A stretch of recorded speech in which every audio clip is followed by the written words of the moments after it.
Picture a chemical tanker going down in the North Atlantic. The crew has minutes. They climb into a sealed orange capsule, pull the hatch shut behind them, and drop toward the water. And from that moment on, everything they need to stay alive is already inside that boat with them, not packed in a panic, not grabbed off a shelf on the way out. Decided years earlier by international law. Here is the part most people never realize. The survival kit inside a lifeboat is not chosen by the captain, or the shipping company, or the crew. It is written down in a global rulebook called the Life-Saving Appliance Code. And it is astonishingly specific. It tells you how fast a lifeboat must be able to travel. Fully loaded with people, it has to make 6 miles an hour for a full day straight. It tells you how many flares it must carry. It even tells you exactly how many tin openers must be on board. Today, we are going to open that capsule and walk through every single thing inside it, in the order you would actually reach for it, from the moment your ship is lost to the moment rescue finally arrives. Let's start. Before you've even left the sinking ship. One of the first things your hand finds inside that boat is a small box of anti-seasickness tablets. There are enough on board for every single person to take a dose every few hours for 2 full days. This sounds trivial. It is not. Seasickness makes you vomit, and vomiting drains fluid straight out of your body. In a survival situation, water is the most precious thing you have, and you cannot afford to lose a single drop of it. And here is the brutal logic behind it. Even if you have never been seasick once in your entire life, you take the tablet anyway, because it only takes one person being sick in a hot, sealed, swaying boat to set off everyone around them. One person becomes a chain reaction. The tablets are not about comfort. They are about protecting the entire crew's water supply. Now it is time to actually get away from the ship. The next piece of equipment you will use is the painter. A painter is simply a strong rope, and your lifeboat carries 2 of them. When the boat is stowed up on the ship, one painter is permanently tied to the front of it. This matters far more than it sounds. If the ship is still moving forward through the water as the boat goes down, that single rope holds the lifeboat's nose pointing straight ahead.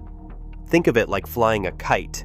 Keep tension on the string, and the kite stays steady, locked into the wind. Let the string go slack, and the kite tumbles, rolls, and crashes. The painter does exactly that job for your lifeboat. It keeps the boat tracking forward so the rushing water cannot catch the side of the hull and flip the whole thing over. When you are finally ready to break free of the ship, you release that painter. And that is precisely why there is a second one. A spare line you can use for almost anything. Towing a life raft across to your boat, tying off loose equipment. It quietly becomes one of the most useful objects you have. In fact, the rules say a loaded lifeboat must be able to tow a packed 25-person life raft behind it, and that spare line is how you would do it. So now you have pulled away from the ship. You are floating on open water, and your attention shifts to one urgent question. How do you make sure rescuers can actually find you? The instinct is to head for land, and the boat does carry an illuminated compass, so if you genuinely know that land is close in one direction, you can steer for it.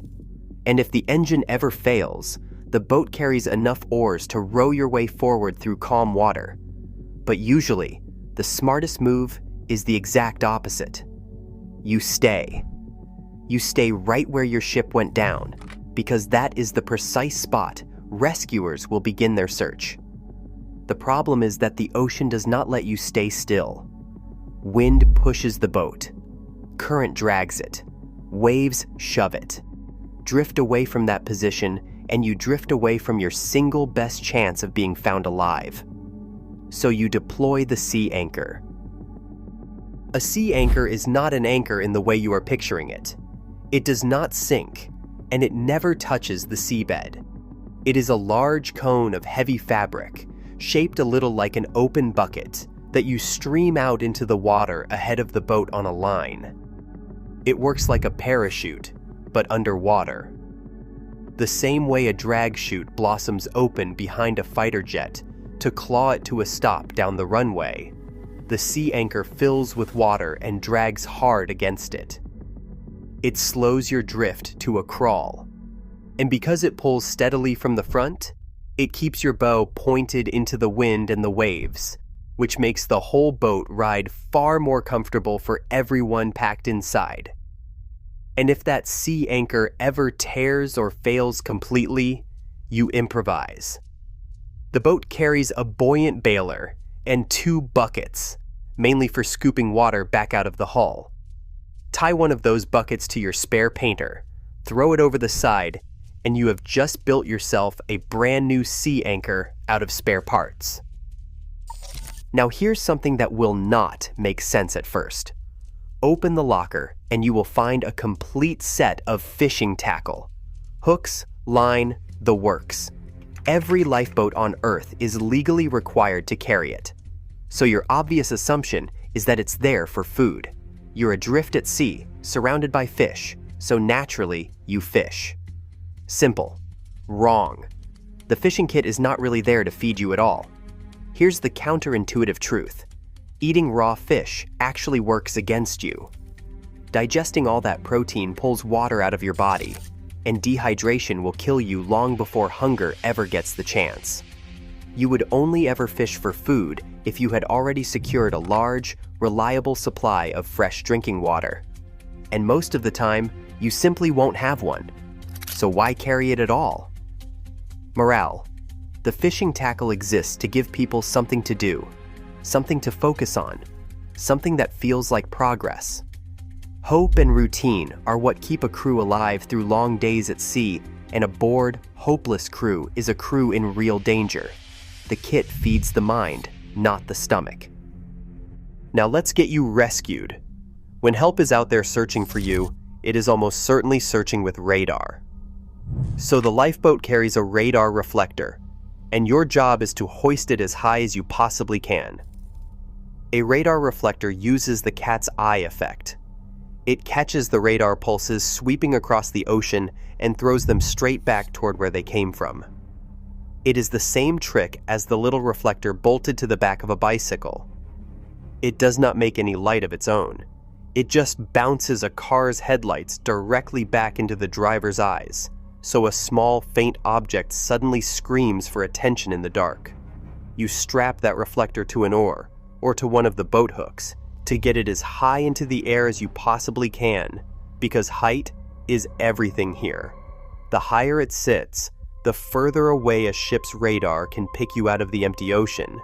And as rescuers close the distance, you've got an entire arsenal for grabbing their attention. There are 4 rocket flares that fire high into the sky and can be seen from miles away. There are 6 handheld flares for shorter range, burning fierce and bright against a dark night sky. For daytime, there are 2 smoke floats that pour out thick clouds of bright orange smoke, which is perfect for a search plane scanning the water from high above. On a sunny day, you've even got a signaling mirror to flash hard sunlight at a distant ship.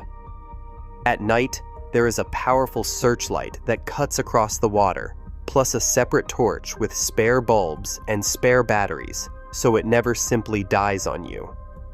And there is one quiet rule of thumb here. Once a ship has clearly spotted you, you stop dazzling its crew. They cannot help you if they cannot see. And then there is sound. A whistle, and on most boats an air horn as well. Because when fog rolls in and visibility drops to almost nothing, a light becomes useless. Sound becomes the only way left to tell the world, we are still here. But what if none of it works quickly? What if rescue takes days, not hours? Then you survive on the basics. The boat carries about 3 quarts of fresh water for every single person on board. That's roughly 6 water bottles each, and it may need to stretch across a week or more. To make it last, there may also be rainwater collectors, or solar stills that quietly pull fresh water out of plain seawater, using nothing but the heat of the sun. There's even a rust-proof measuring cup, so the water can be shared out fairly, drop by drop. For food, every person gets 10,000 kilojoules. That is the energy in roughly one large meal, handed to you and expected to last for days on end. It usually comes as dense, high-energy biscuits that taste a little like shortbread. You don't actually need much food to survive a few days. The ration is deliberately small, and that's by design. And finally, the boat carries tools for everything else that can go wrong out there. A first aid kit, a fire extinguisher for an oil fire, rescue quoits, which are buoyant rings on a long line that you can hurl out to anyone who has fallen into the water, thermal protective aids to wrap around anyone who has gone dangerously cold, 2 axes stored at each end so you could chop your way free of a stubborn rope, a jackknife, a basic set of tools for minor repairs, and yes, 3 separate tin openers, because the very last thing you want, days into a survival ordeal, is a tin of food you cannot physically open. There is even a survival manual and a printed card of rescue signals tucked on board, because nobody seriously expects anyone to keep all of this in their head while their ship is sinking out from under them. It is one less thing the crew has to remember in the worst moment of their lives. And here is the quietly astonishing part. Every single item we just walked through is the same, whether you are stepping off a luxury cruise ship or a rust-streaked chemical tanker. The same flares, the same biscuits, the same 3 tin openers. A global rulebook decided, deliberately, that every life at sea is worth the exact same survival kit. But notice we have only talked about one kind of lifeboat, the kind that is lowered gently down to the water on a pair of cables. There is another kind entirely, the bright orange capsule you see bolted to the back of a bulk carrier, and that one does not get lowered at all. It gets dropped. The crew straps in tight, and the entire boat free falls off the stern of the ship and slams into the ocean nose first.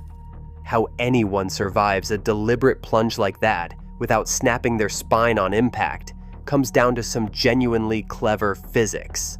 Subscribe.